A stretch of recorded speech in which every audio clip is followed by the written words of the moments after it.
இந்த சம்மருக்கு செம்ம டேஸ்டியாக நல்ல ஜில்லுன்னு மில்க் சர்பத் பண்ணலாமா? இதை செய்கிறதுக்கு ஒரு மிக்ஸி ஜாரில் பாதாம், முந்திரி, ஏலக்காய், கொஞ்சமாக மஞ்சள் பொடியை சேர்த்து நல்லா நைஸாக அரைச்சி எடுத்துக்கோங்க. இப்போ 1/2 லிட்டர் பாலோட 1 கப்பு தண்ணி சேர்த்துட்டு அரைச்சி வச்சுருக்க பாதாம் பொடியை சேர்த்துட்டு நல்லா கொதிக்க வச்சுடுங்க. பால் நல்லா கொதித்ததும் அடுப்பை ஆஃப் பண்ணிவிட்டு ஃப்ரிட்ஜில் ஒரு 3 மணி நேரம் வச்சு எடுத்துக்கோங்க.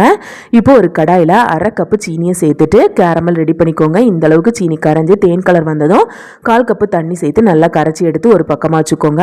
இப்போது ஃப்ரிட்ஜில் வச்சுருந்த பாலை எடுத்துகிட்டு அதோட கொஞ்சமாக ஜவ்வரிசியை வேக வச்சு சேர்த்துக்கோங்க. இப்போ இதை நல்லா கலந்துட்டு இது மாதிரி ஒரு ஜாடி இல்லைன்னா ஒரு பாத்திரத்துக்கு மாற்றிட்டு கொஞ்சமாக டூட்டி ஃப்ரூட்டி பாதி ஆப்பிளை கிரீட் பண்ணி சேர்த்துக்கோங்க. கொஞ்சமாக நட்ஸையும் கட் பண்ணி சேர்த்துக்கோங்க.